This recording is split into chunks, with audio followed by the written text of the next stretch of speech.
ఎవరికి ఎప్పుడు ఏ టైం వస్తుందో తెలియదండి. గత కొద్ది రోజులుగా సోషల్ మీడియా మొత్తం హల్చల్ చేస్తోంది ఈ అమ్మాయి. చూడడానికైతే చాలా అమాయకంగా సాంప్రదాయంగా కనిపిస్తూనే తెగ వైరల్ అయిపోతుంది. ఈ పాటికి ఆల్రెడీ మీరు తమ్నైల్ చూసి మీకు అర్థం కావచ్చు, తను మరెవరో కాదండి, రాకాస దర్శకురాలు మానస శర్మ. మీరే చెప్పండి, ఈ మానస శర్మ చూడడానికి ఎలా ఉంది? మీకు ఎవరో ఒకరు గుర్తొస్తున్నారు కదా, ఎక్కడో చూసినట్లు అనిపిస్తోంది కదా. అవును, ఓయ్ సినిమా హీరోయిన్ షామిలికి చెల్లెలిలాగే, అచ్చం షామిలిలాగే కనిపిస్తుంది. సేమ్ చూడడానికి షామిలిలాగే ఉంది. ఏంటి, నీకు షామిలికి ఏమిదైనా సంబంధమా, లేకపోతే చెల్లివా అనైతే అందరూ అడుగుతున్నారంట. అలాగే ఆమె గురించి చాలా మంది తెగ ఆరా తీస్తున్నారు. కాబట్టి అసలు ఆమె ఎవ్వరు, ఇంతకుముందు ఆమె ఏం చేసింది అనేది ఒకసారి మనం చూసేద్దామా. మానస శర్మ శ్రీకాకుళం చెందిన అమ్మాయి. యూట్యూబ్లో మ్యాడ్ హౌస్ అనే మినీ సిరీస్కి అయితే డైలాగ్స్ అయితే రాసిందంట. తర్వాత ఒక చిన్న ఫ్యామిలీ స్టోరీ వెబ్ సిరీస్కి అయితే రచయితగా అయితే పనిచేసిందంట. ఈ రెండింటికి కూడా మెగా డాటర్ నిహారిక కొనిదెలయ్యే నిర్మాతగా వ్యవహరించారంట. అలా నిహారిక దృష్టిలో ఈ అమ్మాయి అయితే పడిపోయింది.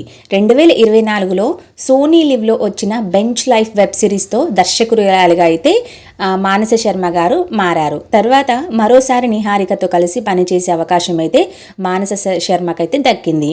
ఆమె నిర్మించిన రాకాస చిత్రంలో వెండితెరకు డైరెక్టర్గా పరిచయం అయితే అయ్యింది.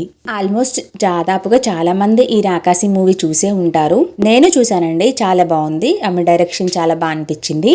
ఇంతమంది డైరెక్టర్స్ ఉంటే ఈమెయితే ప్రెజెంట్ ట్రెండింగ్ డైరెక్టర్ అయిపోయింది. రాకాస మూవీ ఏప్రిల్ 3న విడుదలైపోయింది అన్న విషయం అందరికి తెలిసిందే కదా. ఈ చిత్ర ప్రమోషన్స్లో హీరో సంగీత్ శోభన్, అలాగే హీరోయిన్గా నటించిన నయన్ సారిక కన్నా కూడా దర్శకురాలైన ఈ మానస శర్మనే ఎక్కువగా హైలైట్ అవుతోందండి. మాట్లాడేది తక్కువే, ఆయన అమాయకత్వం, సింపుల్ స్మైల్తో ఒక్కసారిగా ట్రెండింగ్లోకి అయితే మానస శర్మ గారైతే వచ్చేశారు. ఓ హీరోయిన్లా కనిపించినప్పటికీ ఆమెకు మానసకు ఎటువంటి సంబంధం లేదంట ఆమె ఒక ఇంటర్వ్యూలో చెప్పారు. ఇకపోతే జనాలు గుర్తుపెట్టుకునేలా, వారికి నచ్చేలా సినిమాలు తీయాలనుకుంటోంది ఈ మానస గారు. ఆమె అనుకున్నట్లుగానే రాకాస సినిమాతో ఒక మంచి గుర్తింపు అయితే తను తెచ్చుకుంది, ఒక మంచి హిట్ అయితే తను అందుకుంది. అన్నట్లు తను ఒక యూనివర్సిటీకి అయితే గోల్డ్ మెడలిస్ట్ కూడా అంట్లా అని విన్నాను నేనైతే. అది నిజమే అయితే మీరు కామెంట్ చేయండి. ఈ మధ్య ఒక ఈవెంట్లో నిహారిక కొనిదెల గారు పవన్ కళ్యాణ్కి ఈ మానస శర్మనైతే పరిచయం చేశారు. అన్నట్లు శ్రీకాకుళంలోనే ఈమె పోస్ట్ గ్రాడ్యుయేషన్ అయితే పూర్తి చేశారంట. అలాగే లెజెండరీ దర్శకుడు అయిన బి విఠలాచార్య చిత్రాలంటే ఆమెకు చాలా ఇష్టమంట. చిన్నప్పుడు తన నాన్నమ్మతో కలిసి ఆ సినిమాలను చూస్తూ పెరిగిన అని మానస అయితే చెప్పుకొచ్చారు. మానస శర్మ గారు విఠలాచార్య గారిని అయితే ఒక పెద్ద ఇన్స్పిరేషన్గా భావిస్తాను అని అయితే ఒకనొక ఇంటర్వ్యూలో చెప్పారు. అన్నట్లు మానస శర్మ గారైతే నేరుగా అయితే వెండితెరకైతే రాలేదండి. ఆమె డిజిటల్ మాధ్యమంలో మంచి అనుభవం తెచ్చుకుని ఆ తర్వాతే సినిమాలోకి అయితే అడుగు పెట్టారు. 2018లో మ్యాడ్ హౌస్ అనే వెబ్ సిరీస్తో తన కెరీర్ని అయితే ప్రారంభించారు అని ఇందాకే చెప్పాను కదా. ఆ తర్వాత ఓటీటీ ప్రాజెక్టులు చేశారనమాట. ఆహాలో వచ్చింది. సో ఆహాలో వచ్చిన ఒక చిన్న ఫ్యామిలీ స్టోరీకి అయితే క్రియేటర్గా, రైటర్గా అయితే పనిచేశారు. అలాగే సోనీ లీవ్లో వచ్చిన బెంచ్ లైఫ్ వెబ్ సిరీస్ కూడా దర్శకత్వం అయితే వహించారనమాట.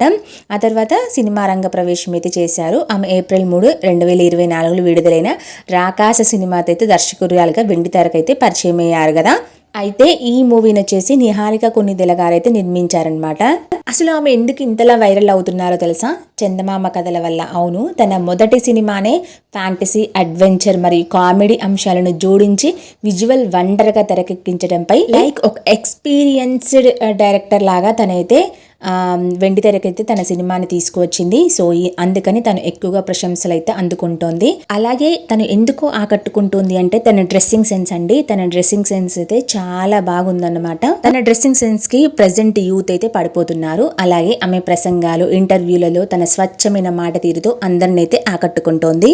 మళ్ళీ వచ్చే రోజుల్లో కూడా ఆమె మరెన్నో ఫ్యాంటసీ నేపథ్యం సినిమాలను చేయాలని అయితే ప్లాన్ చేస్తున్నారంట. ఇదండి మానస శర్మ గారి గురించి నాకు తెలిసిన కాస్త ఇన్ఫర్మేషన్. వీడియో నచ్చితే లైక్ చేయండి.